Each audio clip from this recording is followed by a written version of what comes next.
हमें अपनी बहू नहीं, हमेशा अपनी बेटी मानेंगे। दूसरा, आपका आशीर्वाद हमेशा बना रहे।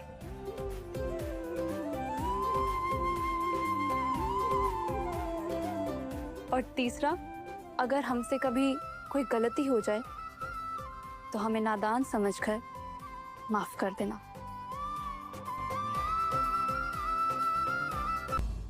लगता है आज बाबा के यहाँ तो विश्वा नहीं बचेगा।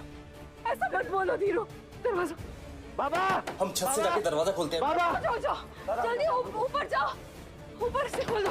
बाबा, सुनो, महादेव, ये सुनो।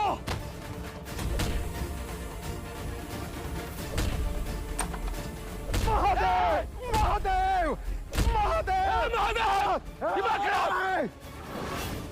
हाथ में रहना साले साहब, हाथ में।